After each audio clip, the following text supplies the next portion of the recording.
We live. We back. We back. Hey, y'all know this is episode 40. Ooh. Damn, 40? We 40, and we got an announcement. Y'all want to save it, or y'all want to get straight into it? I guess we should go with the introductions. You know, we don't never do introductions. We never do introductions. We just go straight into it. All right. Y'all know us, shit. I'm Destiny, by the way, the loud one, the laughing one. Yeah. Yes, I'm Destiny. B Quarter Beats on whatever you can find. B Bell as always, and my social is private, so there's that. You have a guest on the show? Special guest. I'm Justin. Yeah. We're gonna let you do your own introduction, and we'll jump into. That's actually the safest way to do it. You know, I've messed up plenty of introductions in my life. I'm like, yeah. So how would you describe what it is that makes you interesting? I forgot why you're here. My name is I'm Justin Hunte, Vice President of Production and Acquisition for BTSN Behind the Scenes Network. It's all happening. Oh well, perfect transition there. So, Justin, I mean that is part of the reason. It's part of the reason you're here. Not the only reason you're here, because you're a very interesting person. I've done a lot of things over the years, and we'll get into that. But first, the most exciting thing is Top Shelf podcast and Behind the Scenes Network. So. Guys, Top Shelf is going on TV. It'll be available on Roku. It'll be available on Fire Stick, and soon to be other places that Justin probably can tell you about more than I can at this moment. Yo, we're so excited, man, to have Behind the Scenes Network on and Top Shelf podcast partnering here. You know, we're a startup network. We just crossed 500,000 users. You can find us on Roku. You can find us on Fire TV. We're going to be on iOS this fall. Telling the stories of the mavens who create so much magic in Hollywood, you know, galvanizing the behind the scenes audience. And we're looking for strong voices, people who have or opinionated, entertaining, enlightening at the same time. And that's what we think about Top Shelf podcast. And so it's an honor for us to be in business with you guys officially. Nice. We appreciate you. So thank you. Because I would have never thought they would have had my ignorant ass on a platform, but here I am. Thank you. It might be a good thing that your socials are private. You know? Yeah. It is. Yeah, that It is. is. It is. Let me You tell need you. you didn't make a burner. Yeah. I was somebody actually suggested that the other day. Like, I need to make another one, but Right. That's what you should do. Called Brandon's Fist. All right, guys. Let's toast to the new partnership with Top Shelf and Behind the Scenes Network. Many years of success and growth and all of that. Word up. Cheers. Destiny with the tall can. You guys normally drink? Do you drink all the time, like normally on the show? All right, so this is we started out like in our beginning episodes. Everybody used to drink, and I think it got a little bit overbearing as we was doing it like every week. And everybody realized like, hey, it's like midweek, and these shows kind of, it's kind of late or whatever the case is, and so we started bringing water to the table. I went on a diet, couldn't drink. Sparkling water. So we don't do it as much as we should, but I felt like this episode we should get back to our roots a little bit, at least for now. I'm with it. You know, I started on radio in 2010. I think I was host of Brooklyn Bodega Radio on PNC Radio.fm. It was an online radio show, and our thing was Jameson. So every episode of the show started with Mike, check. You tuned in live, Brooklyn Bodega Radio, PNCRadio.fm. $1 trillion view behind us. $27 bottle of Jameson in front of us. 9 seconds apart. And so unintentionally, it ended up being a drinking show that was terrible. Like everybody was getting drunk. Everything was slurred. People were fighting. There was all kinds of crosstalks. One time somebody threw a whole cup against the wall in frustration. Another time they threw a cup against the wall in exuberation. It was way too many variables. So then we kept the Jameson, but I let everybody else drink it. I decided to stop actually drinking. Yeah, let me expand on that a little bit. So what's like, for people who don't know, and a lot of people may not know, things that you're doing, behind the scenes or whatever the case is, and not just now, but the history, of it all. Like, where did this first start? What was the starting point of? Was it journalism? Was it radio? Was it was it? It's funny. I started my career in investment banking, and so I was working for Bank of America Merrill Lynch, and around 2003, 2004, I guess, Lupe Fiasco came out, right? And I started sending emails to all of my friends about how dope Lupe Fiasco was, because all of my friends were very jaded on what hip hop looked and sounded like at that point in time. This was post consolidation of radio and television. So there wasn't as many different outlets to find different rappers. No matter what region you were in, you heard the same songs in the car. You saw the same videos on Sugar Free Sundays. Like, it was just, there wasn't the same variety.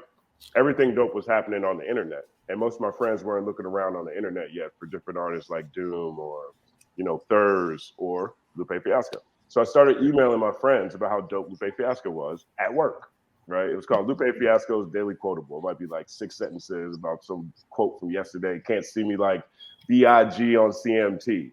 And just letting them know why that's dope. You will never see Biggie Smalls on country music television. It just won't happen, right? And so one of my friends was like, yo, you should start a blog. And I'm like, this is 2006. Blogs are played out. I didn't know what I was talking about. Like, I was just a dream killer, killing my own dreams. You know what I mean? And she was like, no, look. And she took my emails and put them into a Blogspot page. And she was like, yeah, now you can save them and everybody can see them. And I was like, oh, this is dope. So I started my own blog like that night. I didn't like the way she set it up. You know what I'm saying? Her feng shui is official, but it's not as fresh as mine. So I set up my own blog that night. It was called Justin Hunte's Day. It was called The Quotable. And so it became a passion project. I just started writing about all kinds of rap. I started writing about all my thoughts on, the new songs that came out, or writing my own album reviews, and just really fell in love with it.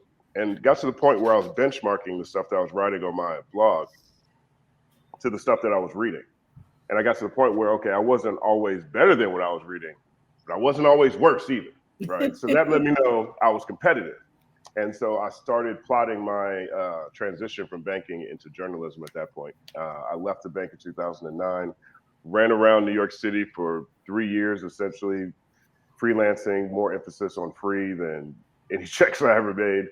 Yeah. I had no reps, I had no relationships, I had no reputation. And I would just go to open mics and sit in the back of an open mic for like 4 hours, record the whole thing on my iPod recorder, go home, spend the next, 6 hours writing reviews on rappers that no one's ever heard of, no one would ever hear from. But wow. That's how I stacked my reps, and that's how I built my reputation. That is really commendable, because at open mics, I mean, I can only imagine how much bad talent you had to sit through. Yes. Yes. A couple of gems every now and then. Right. I mean, literally couple, most of these. But it got me closer to, the New York City hip hop scene, the underbelly, so to speak. I would say underbelly more than I would say, independent, because a lot of these guys were just rhyming for their first time. A lot of these guys had like 2.5 tracks at the crib, and this is their first time standing on stage. So I can't even really put them in the indie artist independent artist category yet. These guys were people. These are people with just dreams at this point, right? But I met a lot of people. I ended up working with Brooklyn Bodega, which was the organization I put on the Brooklyn Hip Hop Festival. At the time, that was the largest hip hop festival in New York City. That was my first time getting a chance to run a publication that wasn't mine. We had, so I put together entire content strategy and different verticals and stuff. And it was like the dream job of all dream jobs, except I was making $0. And I also at that same time started freelancing for Hip Hop DX. And so I met Jake Payne, who was the editor-in-chief of Hip Hop DX at that point in time. There was a blizzard, and there was an event happening in Newark, New Jersey by a label called Vegas Records. What they did was, it was sort of a casting call. They had 8 to 10 industry insiders, mostly A&Rs and stuff like that, sit on the panel. They had Jake from Hip Hop DX and Steve Ray from All Hip Hop. They were there. And it was like 60 of America's most mediocre rap groups you'd ever hear, and they're all trying out for a deal at Vegas Records. It was a blizzard that morning. I woke up in Brooklyn, New York, traveled across 2 rivers, 3 trains, walked 15 blocks in a blizzard, sat through 13 hours of the most mediocre rappers you'll ever hear, just so I could interview Jake Payne. Hopefully he would be impressed so much by my interview and the questions I asked that he would give me the opportunity to write for Hip Hop DX. So I did all that, and it worked. So that's how I started freelancing for DX. And over the next 3 years, the relationship got stronger. And in 2013, I became editor-in-chief of Hip Hop DX, which brought me to Los Angeles, California, and Hollywood. And that's where most people know most of my work from, the things I did at Hip Hop DX. I built their video platform. I built a show called The Breakdown that became popular. So, that was how I got into journalism. And, have had the chance to do a lot of innovative things since then too. But, nice. It was unexpected. I didn't grow up wanting to do homework for a living. I'll tell you that. Right. But you went from did you go from Hip Hop DX to Empire, or was it something else in between that? Well, I left Hip Hop DX to start my own YouTube channel. So I have my own YouTube channel, The Company Man. I wanted the freedom to talk about more things, and I wanted to work with other mavens in this space. So then also worked with Ambrosia for Heads, which is run by Jake Payne and Reggie Williams. Reggie Williams is another brilliant mind in the music game, entertainment game, law, incredible resume. And so I did that, and then Empire offered me. Then I joined Empire in November of 2017, I think it was. And so at Empire, I was director of content and production. I also ended up signing an artist to Empire named Willie Jones. Willie Jones is a country artist. I don't really rock with country, but I rock with Willie Jones. So I spent 2 years in Nashville, working on his project, learning the differences in the business of selling music between hip hop and the country space. Left there in 2019. Is that right? Yeah, 2019? No, maybe 2020, like right at the beginning of 2020, right before COVID. I left there to write for television. So I was a producer on a show called Court Cam. It's on A&E, outrageous moments captured in the courtroom. So I was a producer on that show for 3 seasons. And then I left there to work with Barry Hankerson, who's Aaliyah's uncle, on his project Music 360, which is a streaming app that's the intersection between social media and music streaming, and BTSN. So that's the nuts and bolts of how I'm sitting right here. Nice. Hell of a story, actually, when you really think about it, because it was like, it seemed like you didn't have a desire to do any of this as a career. You just simply had a love for music that just turned into that. No, that's quite the story for sure. I think it was a love for the music. It's a love for contextualizing culture. It's love for having conversations. I didn't think it would expand into video or radio. Initially when I started, I just wanted to write the greatest album review. I just wanted to be the dude that people go read to figure out if the album is dope or not, you know. And so I'm big on following signs. I'm big on following energy. I'm big on following, you know, my heart and my soul. So it's been an incredible walk through the woods, if I do say so myself. Nice. Destiny. Yes. Yeah, let's get into it. We Hold started. on, before we go, real quick question. So when you were at Empire, and you know, people know Empire mainly for being hip hop to an extent. So with you going to country and bringing country to Empire, how was that transitioning to be able to like really put that in a product for them to be able to put out? Truthfully, it was really organic. You know, I mean, Empire definitely has a hip hop brand. I would say it's primarily a hip hop brand, right? But there are other artists in other genres who have distribution deals with Empire, and the company. I think it's fair to say they've been thinking about how they would get into country or how they would get into, you know, maybe some of the indie rock spaces. But they didn't have a feature artist, so to speak, that they could sign through their label services as well as a distro deal. And Willie Jones is actually the perfect artist to launch that, so to speak, right? He's got an incredible backstory. Black kid who was on The Voice, I think it was. One of the most iconic appearances on The Voice when he was in high school. Looked like the Fresh Prince of Bel-Air, sang some country song, won Simon's approval. Everyone was like, oh, you're about to be the next big star. So he got onto the contest. It didn't quite work out, but he was able to build his audience that way.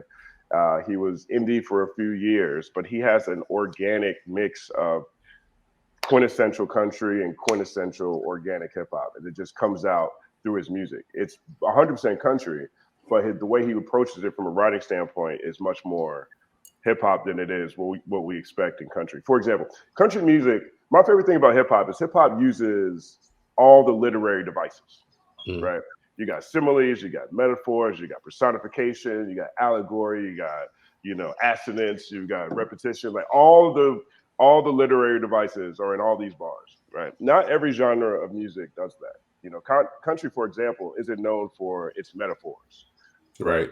There's a lot of linear storytelling, a lot of emotion, maybe shots of personification here or there, but it's not something where you go and hear, you know, deep, you know, mind-bending bars around whatever the topic is. That's a hip-hop thing, right? Hip-hop has a culture of diss tracks. There's other genres that will have rock battles, or maybe there's some beef between some artists, but there isn't a culture of diss tracks like there is in hip-hop. That's my favorite thing about hip-hop. And so Willie takes quintessential country songwriting, but from with a lot of hip hop rap elements, right? So he'll say something like, songs? "Say what?" He's making country diss songs. He's not opposed to it. I'll tell you that. You know, but away from most of the songs about love and family and relationships. But he'll say something like this. He'll say, "You say nothing like family, part of your anatomy, hold you down like gravity," right? Country don't have that hold you down like gravity part. Like that. No, they'll be like, you know, nothing like family, part of your anatomy, you know, hang with your pals and be doing a lot of funds and things, whatever it is. I don't know. I'm a bad country writer, right? But Willie had those elements in it. So he had the look, he had his approach to music was accessible to hip hop, even though it is country. And I think the organization was looking to expand their reputation in Nashville. So he was ended up being one of the perfect artists, I think the perfect artist to do that. And it was successful enough for them to create a Nashville Empire Country division. So now they have a division now. They have Eric, you know, Eric, we brought Eric over to Empire. You know, he was with another publishing company back then. Eric's a great guy, but they have a team now who's focused on that genre, and that Willie Jones was the artist that got them into the space in a real way. So, you know, that was actually the coolest thing I've probably done in my career, because I've never wanted to be in country music either, you know. And just to be able to see the differences in the business of selling music between hip hop and country was eye-opening, you know. Nice. Yeah. Nice. All right. How y'all days been, Destiny B, or weeks? It's been a couple of weeks. We took a little break, just for prep for the newness, the excitement, and to get it all right. What Child, y'all been doing? my week's been fine. I just got home from DC yesterday. And boy, I tell you, I'm tired. I went to Broccoli Fest this weekend. Had a good time, but I won't be going again. Oh yeah, because the weather, it's just I can't do it. It's not for me. Um, it was freezing. Saturday, it rained all day, Oh nonstop. my god! Yeah, I went to All day. day one. I didn't go to day two, but day one, I mean, it was like now. Look, it rained from the time I got off the plane all the way to the time I got back on the plane. Like it was non Literally, rain. Like, floodgates were open, and it's at a like the actual venue, the festival grounds. Like it's a really dope space. It really caters to an outdoor summer event, but there was where they put the actual stage at, there was a lot of grass because it's like a huge parking lot basically. It's like they converted like an old stadium in DC and they turned it into festival grounds, which really just means they put a fence around like part of the parking lot. So most of it is concrete, but then there's a section that is grass and they put the main stage like way back on the grass. So it was flooding, so it was mud everywhere and people shoes were demolished. When I tell you, demolished. I had on some boot. They were leather though. I had on some boots because I knew it was gonna rain all day. So luckily I had that. But people was out there in brand new Jordans, Dunks. I saw so many Wave Runners demolished, Jordan ones, freaking. When I tell you all them shoes behind you be trampled. That's why it's hurting me right now because I know. I can only imagine. Like yeah, I would be ready to go. Like just take me home. But the crazy part is, it was so much room in the back. Like they could have easily just stood in the back, like on the concrete. The shoes would have been wet for sure, but they wouldn't have been covered in mud. So we, the second day we definitely stood back on the concrete and was it not. didn't rain the second day, did it? No, but it was cold and windy, but it didn't rain. If it wasn't as windy on Saturday, it wouldn't have been that bad because it was warmer on Saturday. It's just the rain and the wind made it horrible.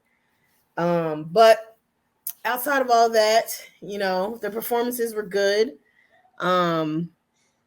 I enjoyed the vendors that they had. I enjoyed the setup that they had. Like they had a lot of food vendors, so the lines were long, but they could have been a lot longer if they had less stalls. They had a lot of bars. The bar lines were not that long, which really surprised me. Like I was able to go to the bar and just walk up there easily and get a drink and go about my day because they had a shit ton of bars all over the place. But all in all, I always have a good time when I travel, regardless of where I'm at or what I'm doing. So I had a good time in DC. They had a party on Friday called BC All Night, and they collabed with basically like 3 of those traveling parties. Like they collabed, so they had R&B house party. What was the other one? Friends or something, and there was another one. But basically, they each had like an hour or 2 set where they had different music. So is it for Friends 2 and hours, Lovers? it was like go-go. For 2 hours, it was like Afro beats. The other 2 hours was R&B, and it was in a warehouse. But that was a really dope party. I really enjoyed that on Friday. So I'm back for another week, and then I'm sure I'll be going somewhere else. B, B? what stories you got for us? Man, nothing. You know, we trying to wrap up the school year. You know, like I was telling y'all off camera. You know, the lights, well, the power went out Friday. We was out without power until it was. I think the power went out about 10:45. Power didn't come back on till 3. Yikes! We was just there with those kids, and they was just they was getting warmer and warmer and mustier and mustier. So you know, it was getting a little rough in there. Ain't really too much going on, man. I might have to end up buying a linen suit for this Anita Baker concert because it's gonna be hot as hell in Las Vegas. So yeah. Oh yeah. I'm definitely not trying to look like I'm going to an all white cabaret. But other than that, man. Oh, you know what? Last week I went to Lenox to go pick up some shoes. I went to the Nike store, picked them up. As I'm walking out, it's a guy out there selling I guess luxury bags of some sort, and he was like literally trying to asked me to trade my shoes for a fake Gucci belt, and the leather was like literally just peeling off, and he was like, yo, this is real deal, this vintage. I'm like, yeah, it's vintage. I'm definitely not about to trade these brand new shoes for a vintage old ass belt. Like, he got offended and everything, you know, call me a fuck ass and all that, you know, the Atlanta slang. But you know, he got mad because you didn't want his vintage. Yeah, he got legit mad. He might have been hungry. I mean, that's the only thing I can come up with in regards of, you know, being upset that you want to try to sell his old ass belt, but make a trade off, not sell it, trade off. Should have ate the belt. Looks like it's peeling. Exactly. Ate the belt, but other than that, man, ain't much going on. I mean, you know, I'm pretty sure everyone's been watching the news in regards to what's going on here in Atlanta with the indictments. So that's what everyone's been talking about. So I know we're gonna get to it. So that should segue this. Yeah. Before you get into it, Destiny, are we excited for the Kendrick album? We are. Very. Yeah. I want to know your first thoughts watching the video. Like, what was like initial like reaction? Because I started. So for me personally, I was like, you know, I didn't see it coming.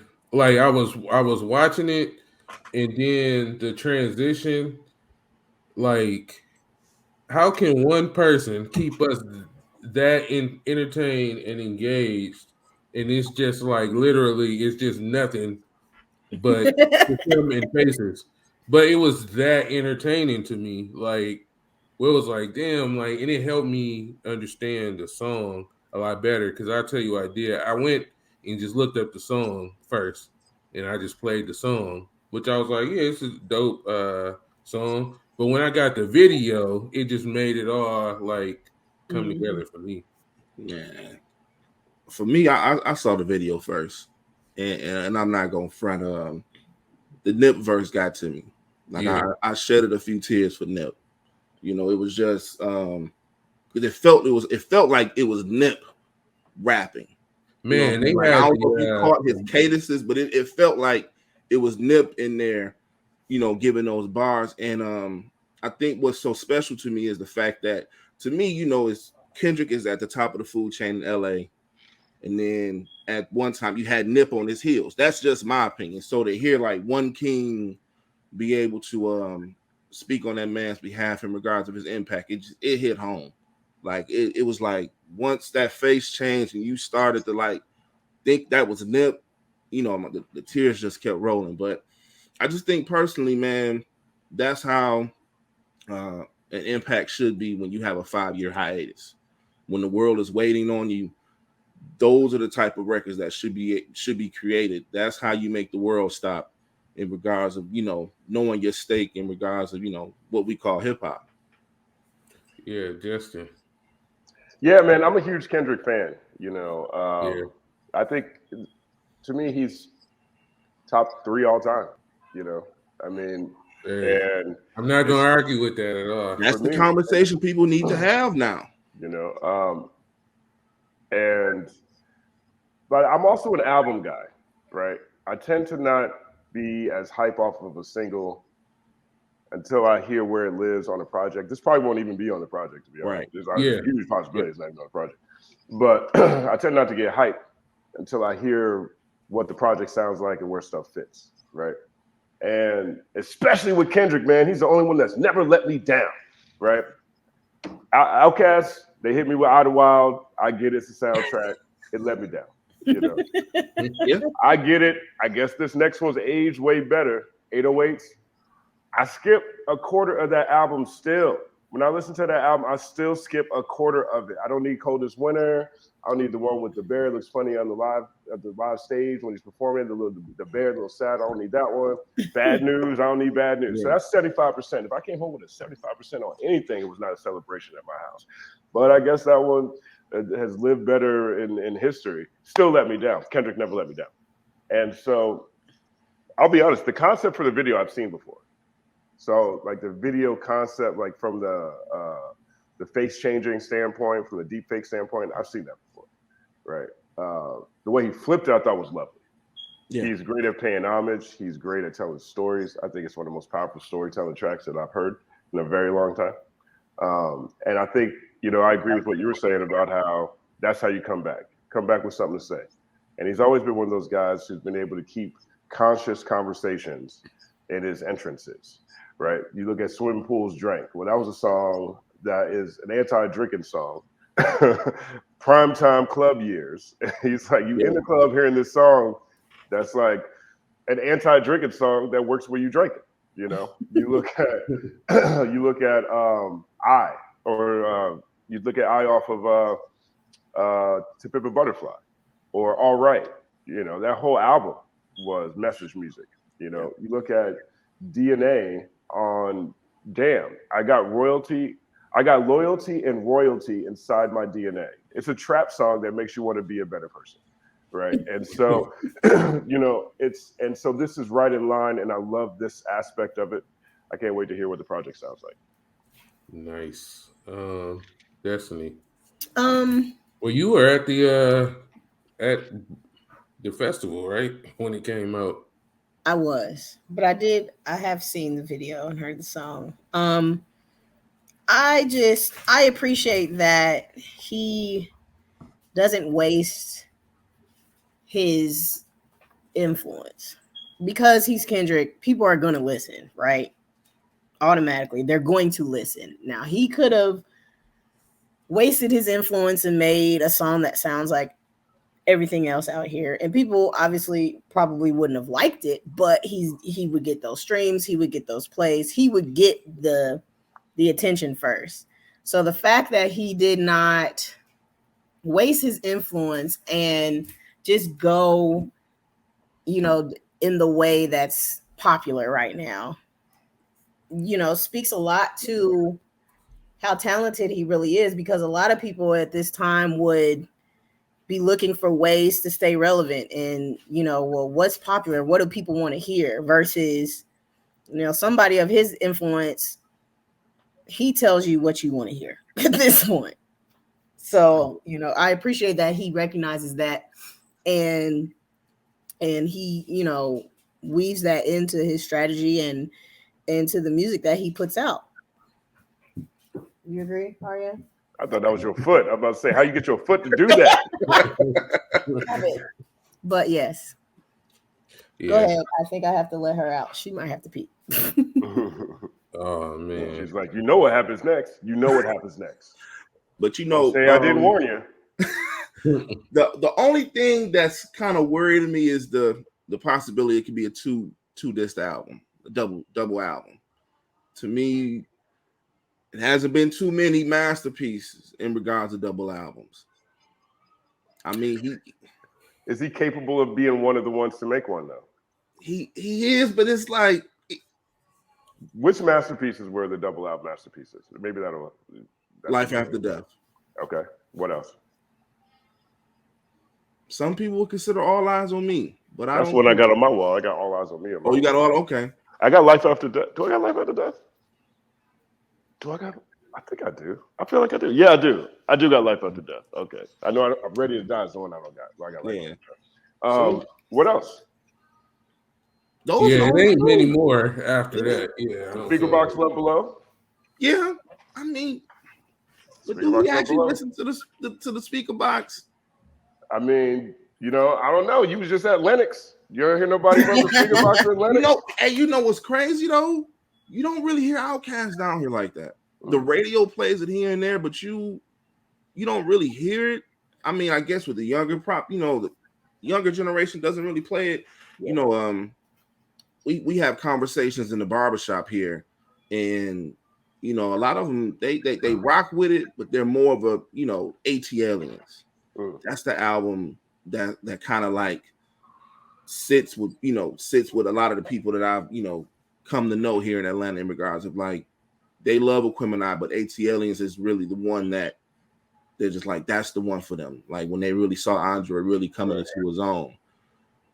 So I guess you could put Speaker Box and a little below in there. I think you have to just for one. It's a diamond album. Yeah, you know what I mean. Two, it's the only album in hip hop, not in hip hop, but the only. I don't know. I guess that and Lauryn Hill's album, the only ones that ever win Album of the Year at the Grammys. I know we say the Grammys don't matter, but to me they do.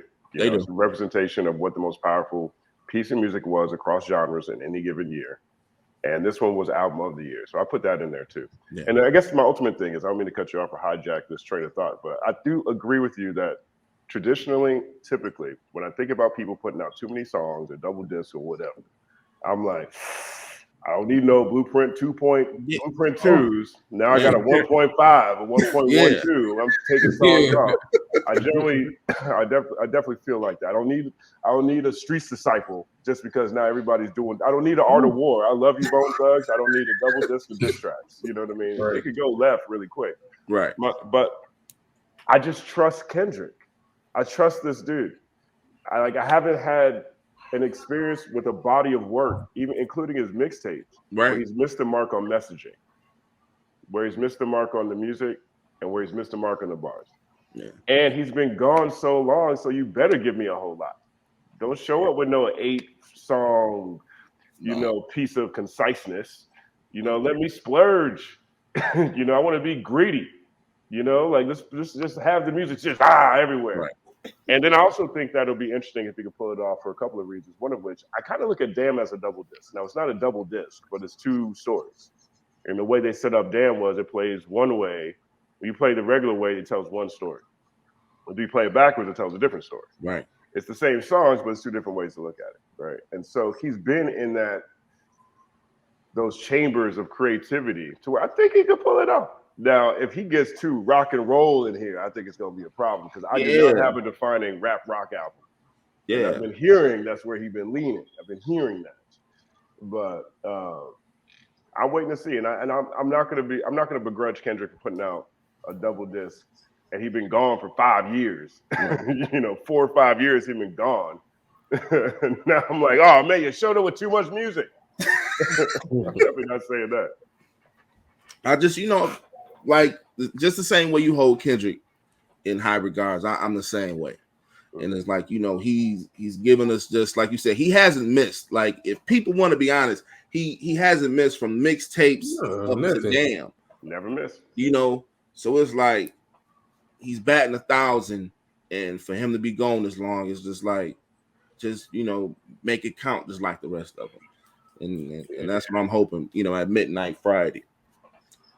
And then the Baby Keem stuff he's been doing has been really great, And so, creatively, I like the energy that's been around him. Yeah. One thing I can't take from the Heart video is it doesn't feel like a TDE product. It feels like his own situation is really coming into his own. Yeah. Like it didn't. I honestly had to go and look through the credits because I was like, "Is this album coming out on TDE?" Because I didn't see a mention of TDE nowhere. TDE usually stamped, somewhere, even within like the description of the video. There was no mention of like TDE or anything. So I was like, is this album coming out on TDE? Then I went to TDE's page, to see if they was like, supporting it or whatever the case was, which they had like just posted it or whatever. But it's like, man, or maybe they just cool with him doing his own thing. Well, this is, I believe, his last one under contract. Yeah, Right. yeah. So, but I mean, Dave and Kendrick have been leading their creative charge for those projects for a while. I mean, it's still Top Dog's organization, but everybody has the opportunity to, put the lean on or to lean in whatever direction they really want to creatively. They have to get stamp of approval. But I mean, this is his last one. The dude hasn't missed, right? And so, what are you going to do? How long could Kendrick be on a label at all? He's been on the label since he was 14, 13. He went TDE. He went from hype man to superstar. And I think it's cool that they were able to turn their creativity into an organization that allows for the opportunity to be creative for hire for other organizations.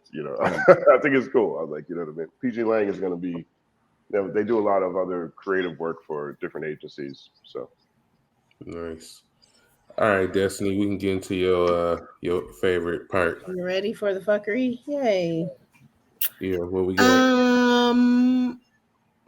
So Indiana's in the news again. I don't know why the crazies love to trot their ass up here. Who do we say is in the news? Indiana is in the news again. Oh, your place. The great state, yes. So a couple weeks ago, this lady, she was a prison guard, basically, or she was like the head prison guard lady. She escaped with an inmate. They've been on the run. Well, they were in Alabama. And they decided to come to Indiana. So they got captured in Evansville, which is probably about an hour south of Indianapolis. They got captured in Evansville Saturday or Sunday. They had been there since like May 1st, just blended in with the townspeople. They got caught because the inmate decided to wash the truck that they were driving. Like he went to like a hand car wash. I guess he was bored. So they went to capture them, and she apparently shot herself and she died in the hospital like that day.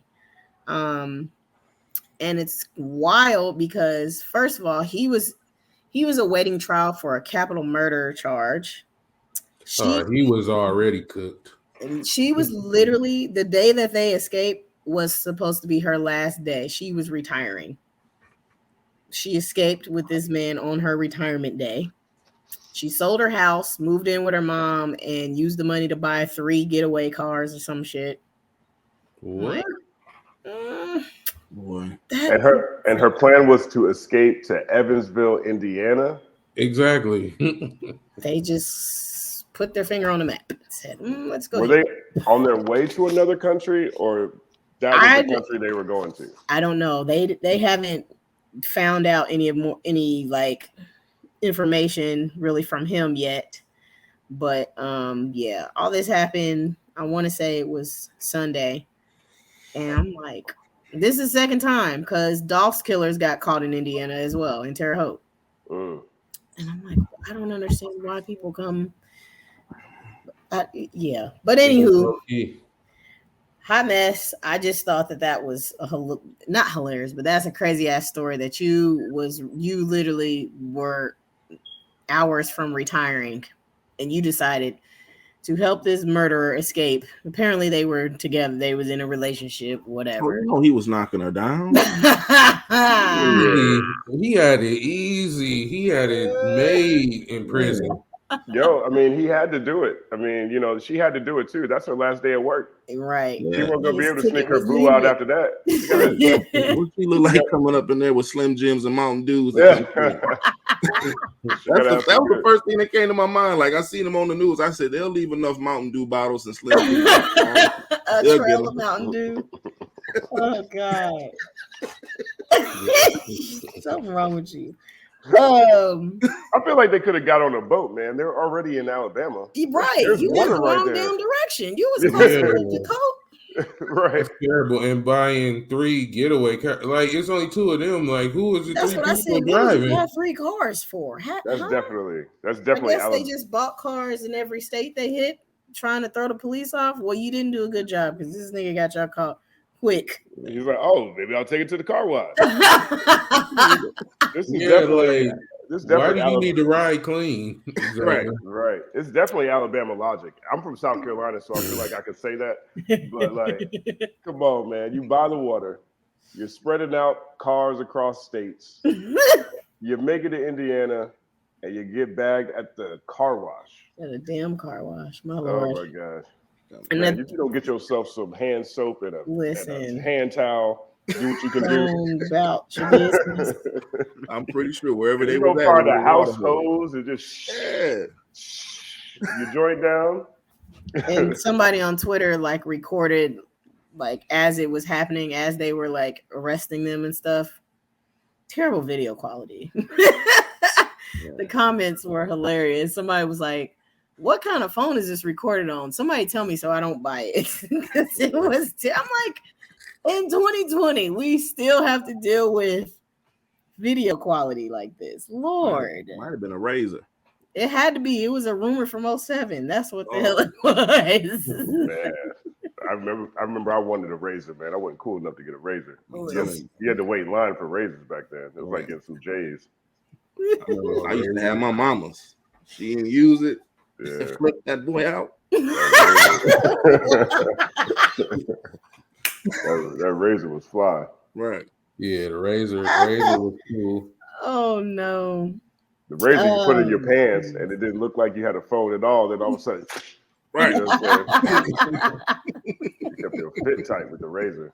You didn't have to have a utility belt. Oh You no. know, you have to put it on your belt like the BlackBerry. You know what I Mhm. mean? You had to have it over there like the Nokia joint. Oh no. Hey, that was the cool thing at the moment, though. You had the phone on the hip. You had the shirt behind the phone. You had the shirt behind the phone. Clip. Yeah. With the clip, you Right. push the And little then you had button at the top. and you had the work phone, and now you're Batman. Right. Oh my gosh. Right. What else we got, Destiny? Twitter is about to be the damn Wild Wild West. Elon talking about he'll let Trump back on platform if he wants to come back. He feels like they shouldn't have never kicked him off the platform and yada yada yada. So it'll be interesting to see how Twitter changes in the next, year or whatever. Yeah, just the misinformation is just gonna run rampant. I feel like there's gonna be no kind of nothing, no kind of regulation, none of that. And I'll also be interested to know like what happens to the company culture as well at Twitter as far as the employees are concerned. I know a lot of them are like scared, clearly because Tesla does not have the best reputation when it comes to company culture and how they treat their employees. They're black ones to be exact. So Right. They're going through a lawsuit in California right now, right? yeah, they are. So All right. Yikes. Yeah. All right. Yeah, the thing with the Twitter stuff is that he already said he's going to fire 1,000 people. Damn. He said he's going to fire 1,000 people. Whoa. He released a shell of his revenue strategy. He's going to fire 1,000 people. They're going to charge. He plans to charge everybody $3 a month to be on Twitter. So the town square, this bastion of free speech, they've been hyping up, saying, "Hey, we can't be blocking people. It's free speech." Well, now it costs you $36 a year, right? So it's not free speech if there's a cover charge. Exactly. Right? So now they're going to have a cover charge to get in. You know what I'm saying? And it's another control game. So I think Twitter is going to become less relevant through acquisitions like this, because this is what happens with right-wing media, in my opinion. Right? Mm-hmm. They are amazing within their bubble. Their bubble, they the official, but we can't forget they are always the minority. Okay, they be winning without having the most votes. They be gerrymandering stuff. They be saying certain populations can't hang out. So they were basically just loud as hell with themselves. Loud and wrong. Right. And I think that's what Twitter's going to be. Because you're going to have a bunch of people who are going to be sitting around saying, okay, well, $3 a month, you go get rid of all the bots and charge people $3 a month to hang out with crazy? Mm-hmm. We'll see. Let's hope that's misinformation and not disinformation. Because I think there's too much disinformation on Twitter already. And that team eats off of disinformation. Right. Yeah. The red team is the disinformation. They're greedy with that stuff. Yeah, I think it'll definitely be interesting to see. I'm just interested in, like, I don't know, digging deeper into it and figuring out, like, just sitting back and watching this all unfold. It's a lot of crazy shit going on right now. Are you guys big on Twitter? Mm-hmm. Or active on Twitter, I guess. I mean, I am, but I usually just like I get most of my news from Twitter. Majority of the time, the things that I find out about, like breaking news and shit, like that usually comes from Twitter. right. Yeah, I'm not on Twitter probably as much.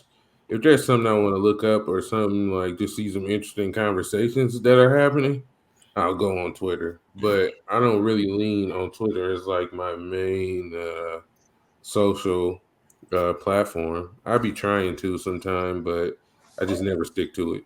Yeah, I think for me, the only time I use Twitter is for direct links for shoe releases. There you go. You can bootleg your way around the internet on Twitter pretty efficiently. Yeah. You can be like, oh, I'm trying to watch Doctor Strange Multiverse of Madness. Anybody got a link? Yep. And then it'll chirp at you. Speaking of shoes, I didn't hit on those Dunk Natures today, but then I turned around and hit on the sliders for my boyfriend. I'm mad. Oh wow. I'm still waiting on my Union. I'm still waiting on my Union 2s to get to my front door. How about that? Yeah, that's just been a whole damn bots. I'm shitty. But anywho, neither here nor there. Well, what do we want to do here? Do we want to do the feds are coming or L'Oreal tore Kehlani's ass up? So, the feds. Yeah. Feds are coming. The feds are coming. They have arrested Young Thug. Is Gunna in custody too? Not yet. His reps have spoke to the sheriffs. He's because he's on tour. He performed at Broccoli, so I'm assuming that's probably gonna be his last show. Who else just got popped by the feds? 42 Doug. He just got popped. Oh yeah, last week. He did. You know this motherfucker gone.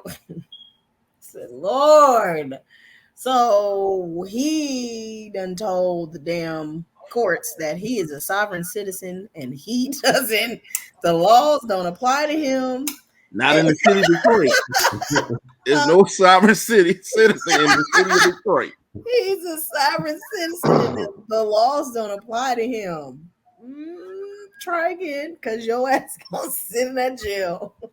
You know what's funny? It's funny is that writing for Court Cam, the number of people across this nation who go to court and say, sovereign citizen, I'm good. And they start reading this other thing. The articles, shit. It's crazy how popular that is. It is not crazy how ineffective that is. Also known as the shit don't work. Right, especially if you are of the 42 Doug persuasion. You know, you're of the 42 Doug persuasion, it don't really matter. Yeah, it don't work. So yes, long story short, Young Thug and Gunna have been indicted among 28 more people. Racketeering and conspiracy and all kind of federal crimes. They are citing his song lyrics in these court documents. They're they got every social media post ever in that paperwork as well. So it's looking ugly. Like y'all Yeah. That meat ain't greasy, and here it is. Yeah, and then I was like, "What?" I read the thing about the whole the Lucci thing or whatever. I'm like, "What the hell?" I didn't know that Or, they was beefing, or maybe I yeah, forgot. I didn't know. I didn't know that they had problems like this. That's why, I mean, that was partially connected to Lucci going to jail, if Yeah. I remember correctly. Is it Lucci, okay? Okay. I mean, didn't Lucci get hit with he got hit with Rico Rico too, right? He too. got the Rico Yeah. too. Yep. Yeah, so they rivals. You can't be Mm-hmm. two criminal organizations, Right. Yeah. But this rap lyrics thing been around for a long time.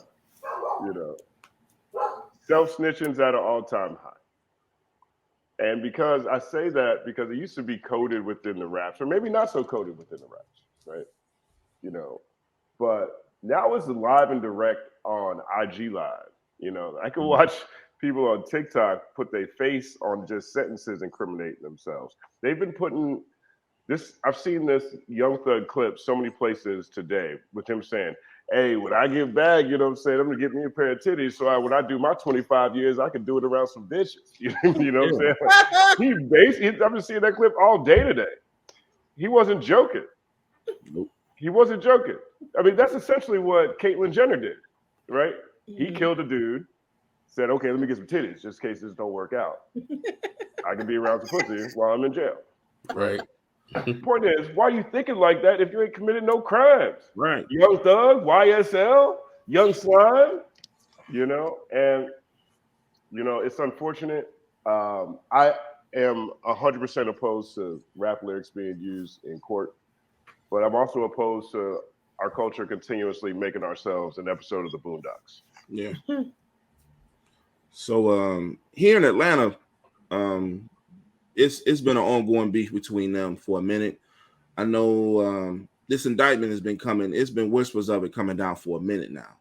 I know a few months ago we had I want to say 2 or 3 murders within 3 days that was all on the same expressway, and they were saying that these murders was tied to them. So that's when you started to hear the whispers. But I was on YouTube last night and I just Googled Young Thug's case, and somebody was on Clubhouse having it on YouTube somehow. And they had a reporter from the Atlanta Objective, and he was just basically just breaking down how the DA is going after them. Like, they're starting all the way from 2013, from the bus shooting incident with Lil Wayne up to an associate that they had that was about to get out, but they stopped him because he had recently just shot a policeman here 6 times. So that was really the shoe that just dropped, and they was like, we need to get this going. But from what I'm seeing, this isn't going to be the first RICO case. They're actually going after other gangs down here. I've been hitting, from what they're saying, Little Baby could be next. Playboy Cardi and all these guys got these cliques down here that's associated with bigger gangs. So the DA, she's a pit bull. I mean, you see what's going on with the whole Trump case and everything. So she's definitely trying to make a point to get this crime down, because from what she was saying on the news today is 70 to 80% of the crimes that's been going on in Atlanta has been involving these gangs here. And, if we've been seeing since the pandemic, we had the whole thing about Buckhead trying to move away from Atlanta, which isn't going to happen. But the reason of that is the crimes and everything. So it's sad though. You know what I'm saying? Because, people look up to those guys here in Atlanta, and regardless of what's going on, they have done a lot, you know what I'm saying, for the people in the city. But just to see that though, and knowing that it's definitely playing a huge mark in regards of how crazy it's been in Atlanta, it is sad though. Man, I listen to or watch Big Facts and just a lot of other stuff that happens in Atlanta, and it just seemed like Atlanta has just gotten crazy over very recently. Atlanta has just gotten crazy out of nowhere. Yeah, man. I don't know, man. The BMF it was crazy. Like in the 2000s, they used to have Freaknik. It was a different kind of crazy. I get. But then they have BMF, all the BMF stuff, Jeezy, Gucci. I mean, those cats were wild, man. I mean, Jeezy, Gucci, Tip, triad of Atlanta history. But that was not a very nonviolent time in Atlanta. That was not a nonviolent era. No, not. I mean, it's never been just like nonviolent, but it's like random violent now. Like you knew, like okay, that's going on over here, but it ain't like, oh, let me clutch my purse because random guy number 2 over here might rob me. It's just like I don't know. Like I never had even during that time, I never had a fear of like. I mean, I still don't have a fear, but like going to Atlanta and something like could happen. I mean, I know going to Detroit, if you're driving a Dodge Charger or any Dodge car, you're gonna probably you're gonna leave without it. Yeah. And literally, I've watched that happen with my own eyes. But in Atlanta, I never knew it to be that way. I mean, unless you were really asking for that, I guess is what I mean. Man, the stimulus checks are gone, man. Yeah, we had the stimmy. You know what I mean? We was at home. We had the stimmy. Okay, our day trading investments, our GameStop, our AMC that didn't hit for us. You know what I mean? Now they asking us to go back into the office. We ain't gonna do that. We know everybody we know got tax evasion problems because of the stimmy. Right. So what we got left? Buckhead, Beverly Hills. We run up in here. These people, they're not even strapped. There's no real time response if you just catching somebody getting out their Tesla. Yeah. A lot of times it's a lot easier. I'm being hyperbolic, but I think there's something to it. Yeah. And it's like I was at Lenox the other day. You park. I mean, it's at least 2 squad cars. It's moving around. They already parked in the parking lots. I mean, you walk through certain parts of it has metal detectors. You know what I'm saying? So like it's gotten that bad. And I don't know if y'all remember, like, the security guard that got shot broad daylight. It was 2 people dressed in all black trying to have him open up the Apple store, which was closed. And they ended up shooting that man right there. People were eating and everything. You know what I'm saying? So, along with the gang related things, it is just random acts of violence because, like you said, people was, getting fat off the pandemic, and now that's gone. They don't know what to do with themselves. Crazy. Shit show. I just saw this recently. So apparently, Kehlani went on Dish Nation, did an interview with L'Oreal and Headcrack, and she had attitude, apparently. Like, she was sitting there, arms crossed, like, did not want to be there, basically. And L'Oreal called her ass out about it. Like, tore her ass up. And everything she said was facts. And this kind of leads into our Be About Your Business. But press media training is very important. 1. 2, I feel like Kehlani's been in this game long enough. She knows how to handle herself in the media. But 3, she might need a little refresher on, girl, you not motherfucking Michelle Obama. Like, relax. You just had an album come out, and I'm sure it didn't do that well. Like, you out here came out. Exactly. You out here acting like you got the clout and you don't. Like, so you can't be acting like that. And on top of that, it's like, it's not like Dish Nation is like a small ass platform. Like, that's a huge platform. Right. Yeah. What are we doing? Yeah. So for you to act like that was just real stupid on her part. Because now what do you got to do? Now you got to do a fucking I'm sorry campaign and clean your image up. You don't got time to be cleaning your image up if you're trying to push an album, ma'am. I don't have time for that. That's just the added stress and an added layer and too much. So, but basically L'Oreal said the same things I just said. Like, She was rude. She came up in here. She had attitude. She was acting like she didn't want to be here the whole time. We weren't disrespectful to her. I was asking her questions. She was giving me short, half-ass answers.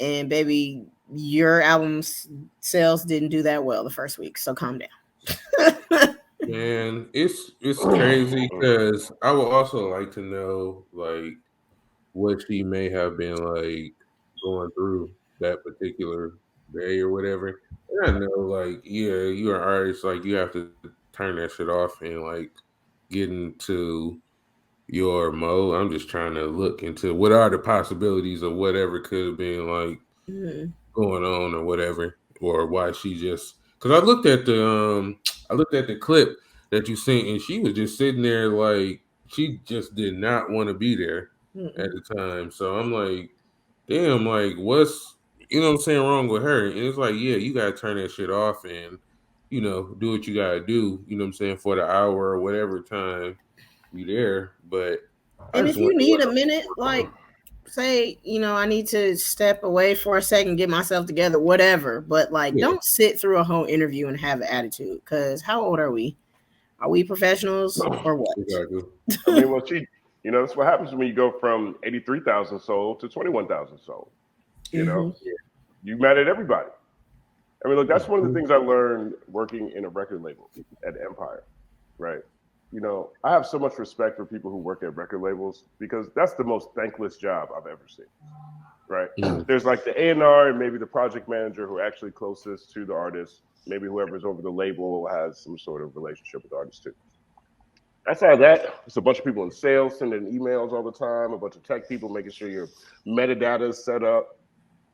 All these people, all the other people on the team, the marketing person is thinking about ways to, crack certain algorithmic, barriers on different platforms. These people never get thanked at the Grammys. No one, like when they go to the Grammys, no one says, "Oh man, it's amazing! Oh my God, this is so crazy." Okay, I got it. Okay, well, let me thank God and my mom and my dad. Oh, I got to thank the head of the label, my manager, and then now they get the wrap it up box. And now everybody else in the label ain't getting thanked at all, right?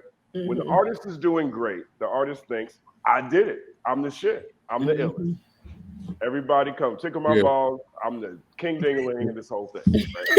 Right? When the artist ain't doing well, now it's everybody else's fault. Now the label fault, the PR fault, the marketing fault, the manager fault, the head of the label fault, and whoever you sitting down with at that interview fault. I can't say that's what's going on with her. I can say that her last album did 83,000 first week, and this one is looking at 21,000 first week. And she's sitting over here on one of the biggest platforms in the nation, and she ain't happy. So, maybe there's something there. Yeah.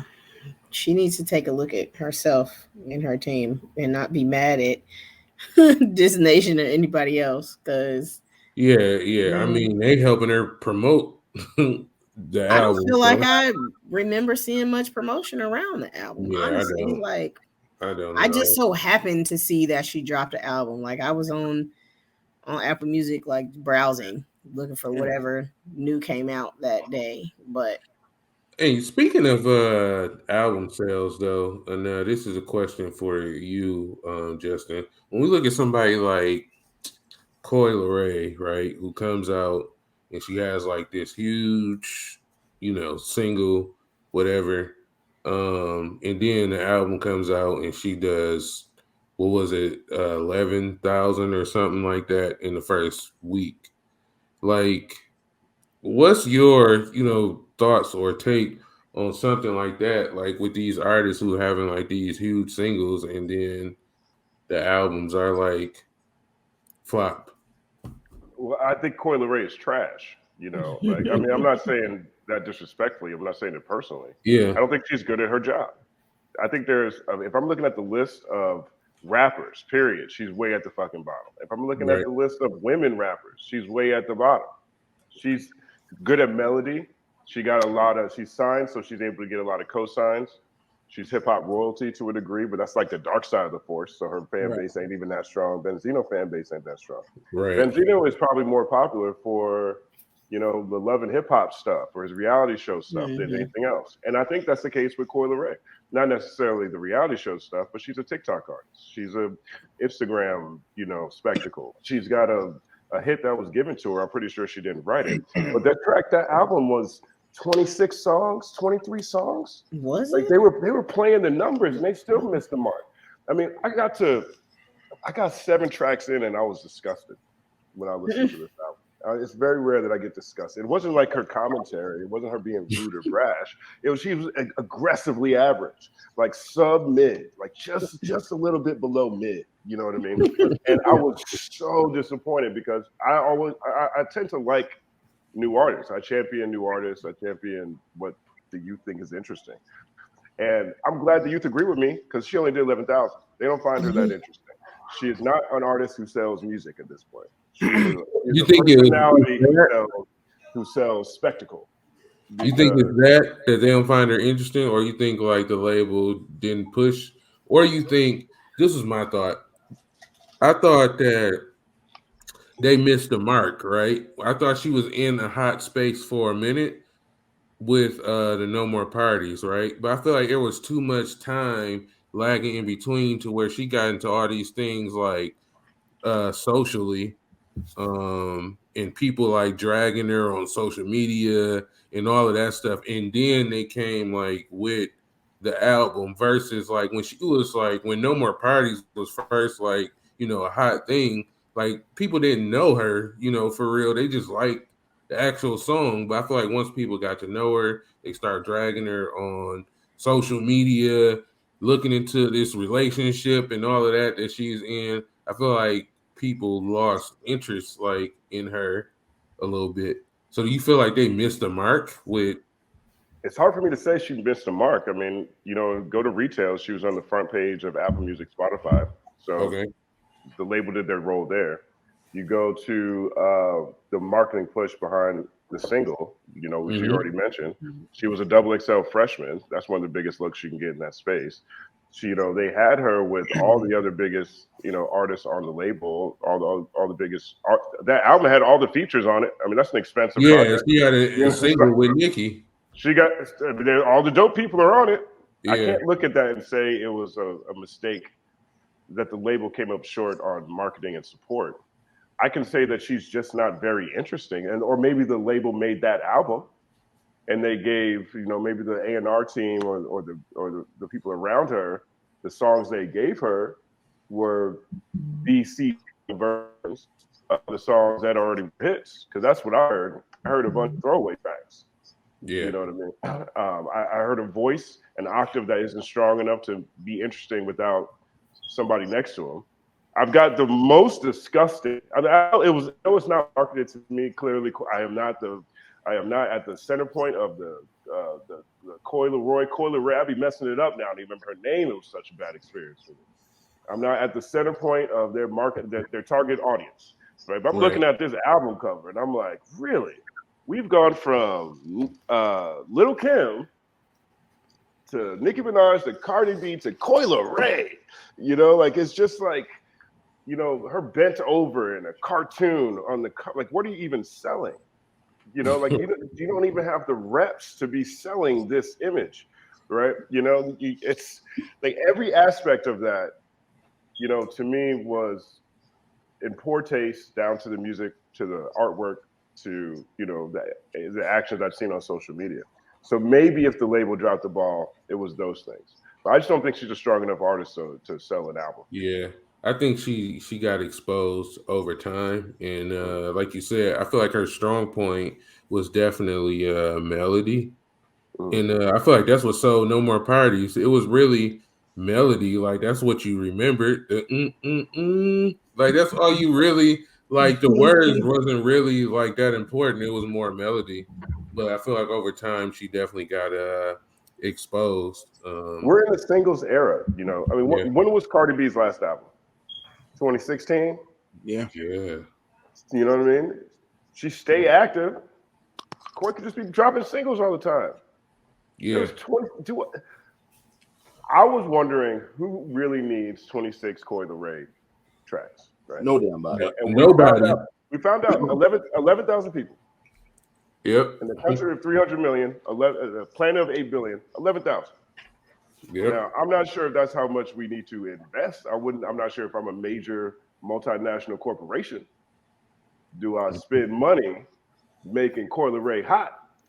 Or do I just trickle her out, one song a month for like 20 years until she turns into John Mayer or something? I don't know. Who knows? Yeah, that's what I was getting ready. That was my next point is like what happens to her from here. Like at a label, right? Let's put a whole scenario together. At a label, they've invested, this money into this artist, and this album just completely like trumps. Where does that leave like the label? Or I mean, is this like a thing where most like artists like get dropped or I think here's probably her best bet. She's on Republic. yeah. Republic, that's Beyonce, that's Drake. You know what I'm saying? Yeah. You can't hang out with them with no 11,000. You crazy? No, I don't think that's Beyonce. I think Columbia's Beyonce. Now I think about it, but never mind. But I think she probably gets dropped. I think she finds a friendlier situation. I think she gets dropped. I think she's probably in debt. I think she find a friendlier situation with an Empire or maybe I don't know, an In Grooves or somebody. I mean, truthfully, Empire does a great job of turning artists who were previously dropped into like superstars. I mean, look what they did with That Dirt. is a fact. Look what they did with Dirt. So I mean, truthfully, what they're doing with Iggy Azalea right now is kind of crazy. They built Mozzie, so I think they do great with a lot of the stuff that you're even hearing out of Detroit is because of the level of investment that's coming out of Empire. So I think they're great with taking these artists who misstepped or maybe weren't major label type artists anyway. I think Empire has the best digital team, to be honest with you, and I think they're the best at playing the angles. So I think she could build a base, based off of, like an audience that really just supports her. That's not based on spectacle. At an Empire, get her valuation back up, and then sign another 2-3 album deal with a major again, and move back in the right direction. But she's gonna have to she's gonna take another look at what she's doing, because she's too naked to not be sexy. She is harmonizing too much to be in the rapper lane, and she is not interesting enough to be successful past her features. And I think that's a very dangerous investment to make in any artist. Yeah. So it's crazy you bring that up, Justin, because my question was going to be, do you think artist development is a lost art? Yeah. I think it's evolved. Okay. Because artist development, I think, as I grew up understanding it or feeling it, felt like they were developing the music, right? They were developing, album structure. They're developing, vocals. They're developing relationships with radio. They're developing all these things, right? And I think a lot of that does happen, but a lot of times, so many artists are already something before they even show up at a label. Right. Everybody's got a studio in their phone, so you make the right TikTok video, the label's going to knock on your door regardless. Right. And so in that regard, I think the timeline for any artist is truncated to the point where it's hard to sit them in the cut and have them get their shit together. And then they turn into Doja Cat. Doja Cat was one of the hottest commodities in 2013 when I got here. Everyone was trying to sign her. She didn't really blow up until the Moose song, 2018, 2019. That's real artist development over there. Yeah. I don't think every A&R, every artist, every label has the room to do that. But I think where the artist development does happen is in their social presentations. In developing them as a brand, as a name, developing their streams of revenue. Because that was also, largely speaking, pre-360 deal. Now everything is 360 deal.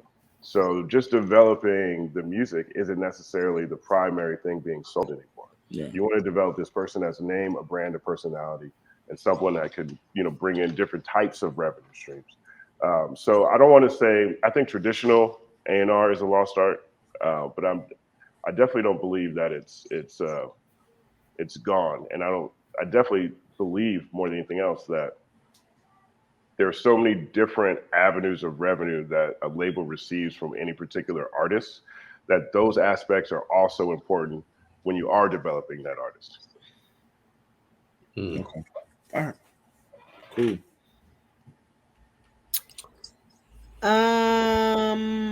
I think we can. Well, I don't want to end on a sad note, but I know Coi Leray, man. She just brought the whole mood down. no.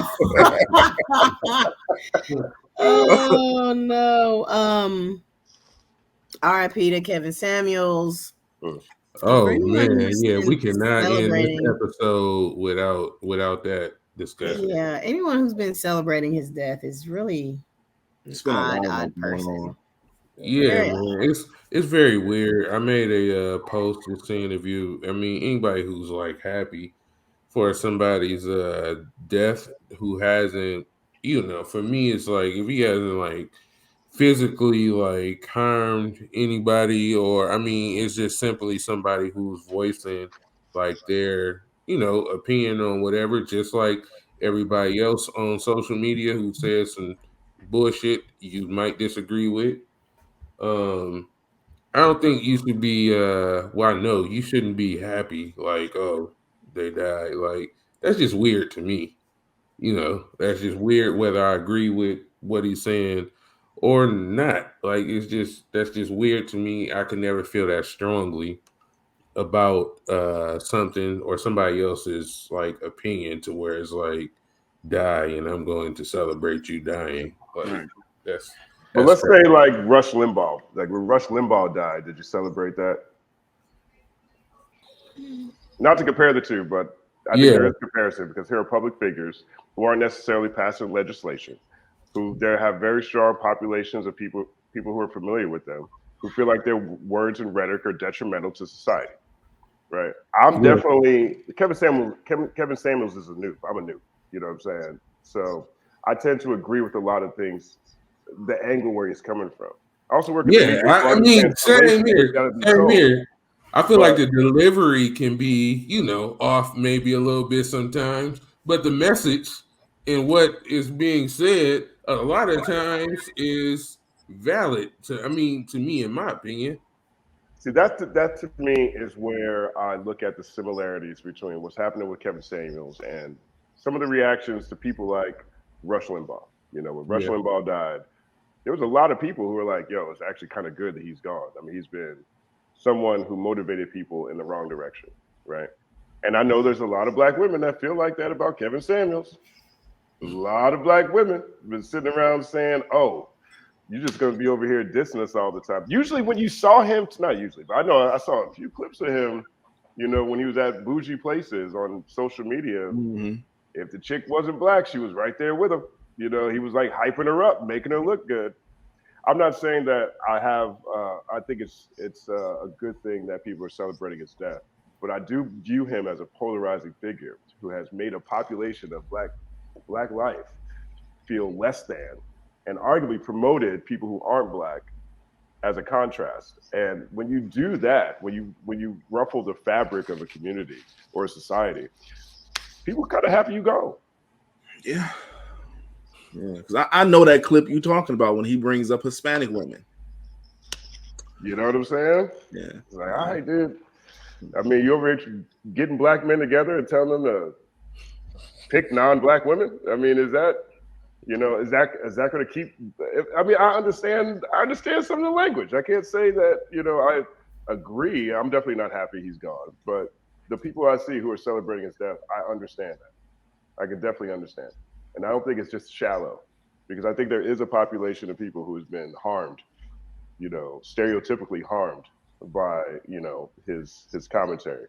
It's not yeah, I guess necessarily that about. It's not necessarily uplifting men all the time. A lot of times he is bringing women down.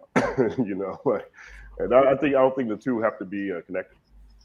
I think that is the reason why. I mean, I'm not one of those people because I never felt like he was talking to me. So exactly. I never felt like he was talking to me, but I could see why someone who felt personally attacked by the things that he said, would be not disrupted by the fact that he died. Now, I don't see I just don't agree with the publicity of like publicly celebrating that he's dead. Like, if you don't care that he died, or you like, oh, good riddance. Yeah, if you don't care, then that's one there thing. are a lot of people that are out there like, that's what he get. He talking about, like, relax, calm down, don't do that, because at the end of the day, you talking about him having karma, that's gonna be karma on you too, for you to be celebrating the death, because at the end of the day, although he said all of those things, he was still somebody's son, he was still somebody's father, he was still somebody's something, and they're going to be feeling the exact same emotions as you would if somebody in your family died. So just at least have a level of respect for those people who don't have anything to do with what he says, and just keep your comments to yourself. That's all. Man, I really am interested in seeing whatever autopsy results they come up with, because how he died is very skeptical to me. And the chick who's like who he was with, like, something just don't add up to me. Has that been confirmed? Are you talking about the thick chick or the black looking chick? No, I don't know. Like, I didn't see her. I know they she She's came out and said something, but I didn't personally see her. But I just read about it. I saw a picture of her allegedly, and she's not black. No, she's not. I heard the 911 tape too, and she didn't sound black. She had a little Latina twang to her voice. Can you pull up the picture? I want to see if it's the same woman that I saw. Because the woman I saw did not sound like the musings of a high value male. Nothing against the woman. I think she's beautiful, but that don't sound like who Kevin Samuels be talking about. Yeah. Yeah, but I might have seen the wrong one. I don't. Let me see. I know. Didn't they say she was? I seen something about her being a nurse, and then I watched a video, and they was explaining how you see some of these women, these attractive looking women, calling themselves being traveling nurses, and I guess is a code word for being a prostitute. So I like that one. Yeah. So is it her? That's the one I saw. Now that does not sound like who Kevin Samuels has dedicated so much time to in his commentary. I'm just being honest. Wait. We gotta back up a couple steps. You said the traveling nurses is code word for being a prostitute. Yes, yeah. I seen a video on that the other day. Yeah, like you see them traveling, because it's a thing of being a traveling nurse. But 100%. Yeah, but I guess you have women that's on social media, like you see them taking pictures of them in these hotels and everything, and they're here and they're there. And I guess though that's a code, instead of saying, escort, or how some of these people have book me and all this. Yeah, it's being used as a code word, being a high-end prostitute. I'm with that. I think language got to change, man. I'm all about fresh language. That's when a joke is good. Yeah, right language. I think if anything, man, the thing I took positive from Kevin was he definitely opened up dialogue for Black people to talk. It was definitely a lot of people that was angry. It was definitely a lot of people that kind of saw, agreed what he said. But I know, if anything, among my friends, he made us have conversations. It was uncomfortable conversations for some, Right. But definitely people was able to walk away having some sort of understanding from a male's perspective and from a woman's perspective in regards of how we may see each other in some light. Yeah. I thought it was funny. Oh, he's like, yeah, how old are you? How old do I look?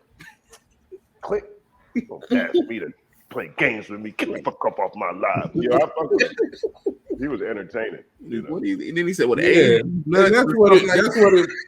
That's what it was to me. It was like, man, it's entertainment at the end of the day. I mean, he says a lot of things or whatever, he says, but for me, the most important thing was this is entertaining. Like, it was just funny to me. Yeah. Like, and I didn't know. Well, actually, I did know. But I was going to say I didn't know that this many people like took it like this, serious to where it's like, oh, I'm gonna be happy if he died. Yeah. But Speaking of entertainment, I seen a recent video of your boy, who? homeless Umar. He homeless now? That nigga, I've never seen him in a house. Every time he's either outside of that damn playground or he's in a hotel. I've never seen him in a Have you in got a the money house for the setting. furniture for the school? Last time I Man, seen that him, he was damn trying to get the school, money for the child. furnace. Yeah, I'm like, he ain't living at the school. Because he ain't got no damn school. He be in that playground every time he be on that damn. Man, listen, I ain't seen them 2 wives that he done married. Where the fuck they at? I ain't seen them either. But he's still with the fuckery on Twitter talking crazy. Hold on one second. But yeah, no, I haven't seen him in a minute. I don't know what the. I catch his lives from time to time. Oh, Sister Gloria, you really just don't want none of this Mandingo King right here. You want to have a baby with the Mandingo King? Oh, we just can't do this right now. But Lisa, you fine as hell. But you can't have the Mandingo King right now. Oh God, He be legit like when people send him donations, and it's like low key sexual harassment. He be like, Brenda 33. Bigger than a snicker. All right, Brenda, thank you for the $5 donation. Oh, he's an idiot. That's hilarious. I can't stand him. But that's all I got for the messy minute. We can move on to playlist. Justin, man, you got your 3 songs ready. You got to add to the Top Shelf playlist. Oh, okay, cool. Yeah. We'll let you go last. Go ahead and get cool. your. Hold on one second. I got security calls. Hold on. Justin Hunte. Hey, this is Building Security. I have Michael here at the front gate. Okay, cool. Yeah, you can let him in. Thank you.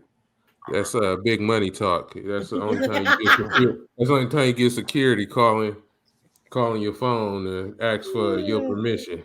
Right. I'll go first this week. My first one is Long Story Short by Black Milk featuring Dwelle. My next one is a classic, Let Me Know by Cameron. And then since the summer's approaching, barbecue's about to start. Here we go. Bet you didn't know by Najee. Just to switch it up on y'all. Oh, okay. You definitely did. Well, my favorite barbecue song is Return of the Mac. Yeah, we know.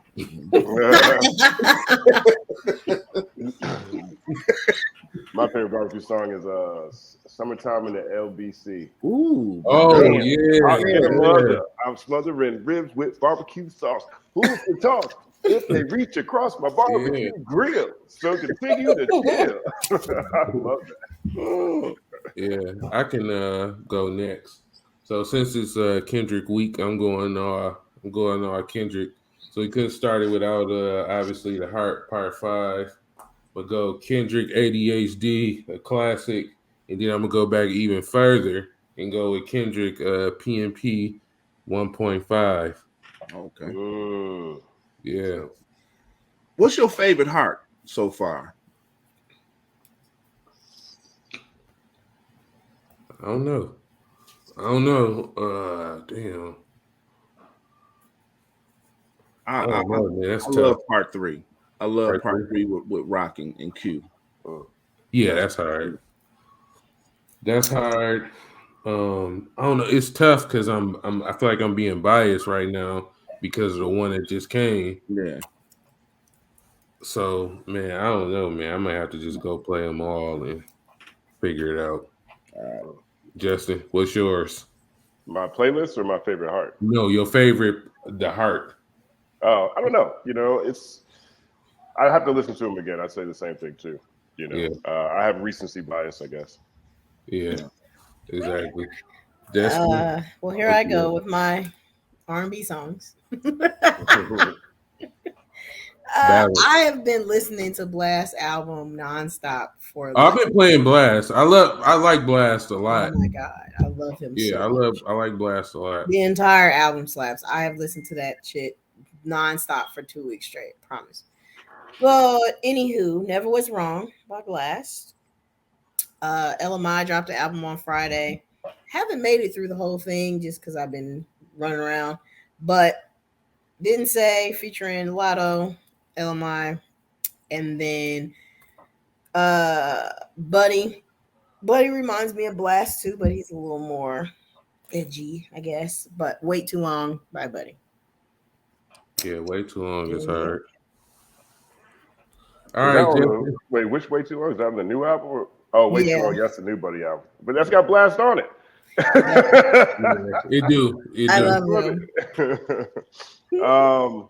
So wait, what do I do here? I pick 3 songs. Yep. Yep. Any 3, it don't matter They when could they be came old, out, new, new, whatever unheard 3 of, you've been whatever. like listening to. All right. Well, I've been listening to Pusha T, Call My Bluff. Oh, Okay. Love that song. I'm not even a Pusha T fan, but he changed my mind on this one. man. I think this is the best Pusha T album I've heard ever, and I also think this is one of the best projects this year by far. And that song to me is the biggest standout on it.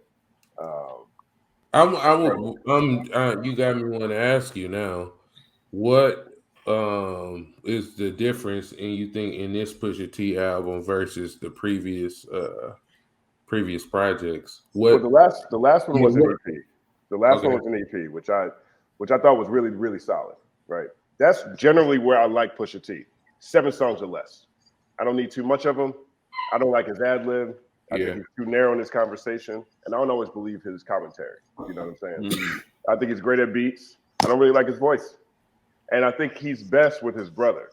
So if you look at Hell Hath No Fury, you know, if you look at the first project, the brother Malice was the one that provided the consequence to the content, right? Pusha will be selling all the rocks, and then Malice will be over here saying, you know, be Sosa, not Tony. You know what I'm saying? Like he would have just different.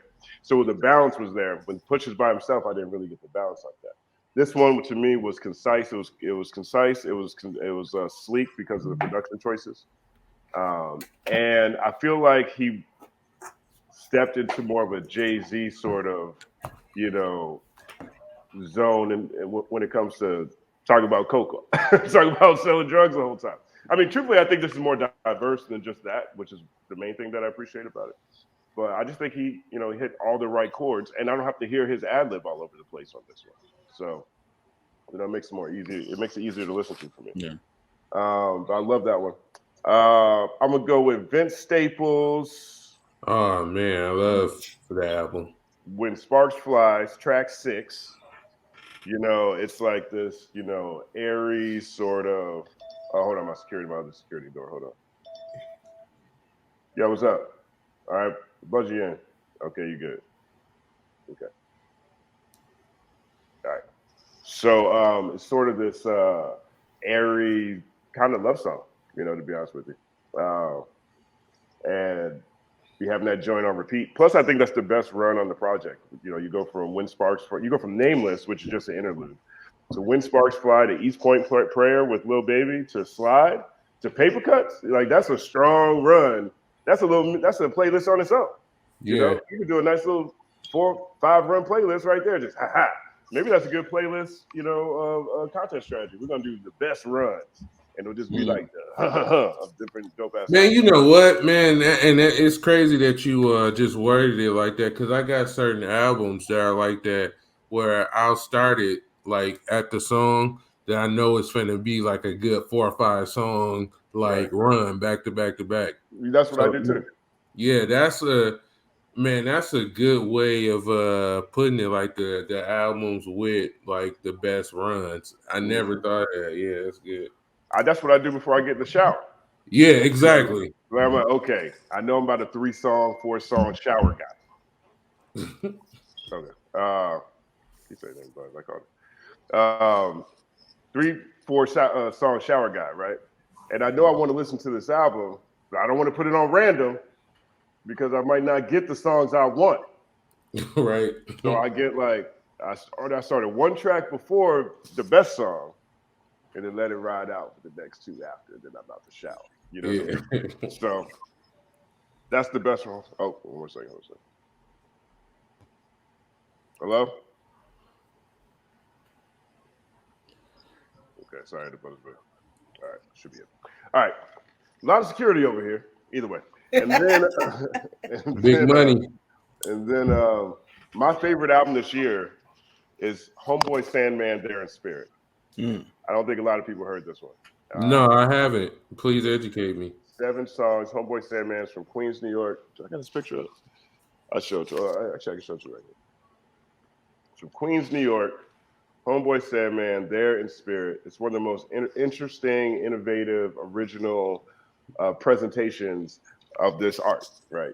He don't sound like nobody else. His production choices are totally different.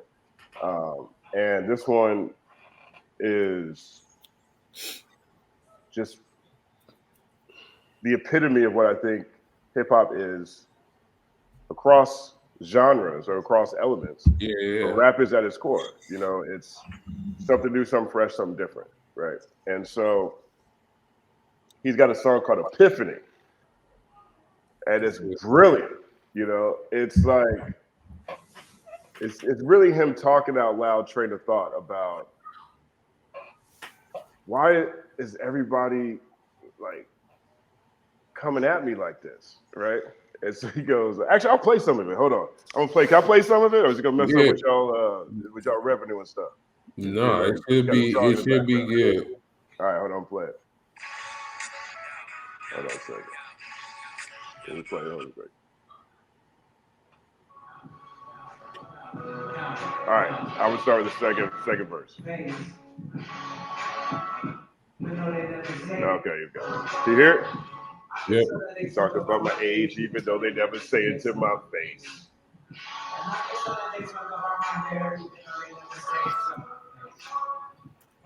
I heard they talk about my name, even though they never say it to my face. I used to try to figure out how to get it. Instead, it wanted to fight. I don't take it personally. I supposed to not fight. Competition is very unlikely. Well, what does it cost? I'm not breaking any universal laws. Busy thinking how they come to this. But then it hit me like a ton of bricks.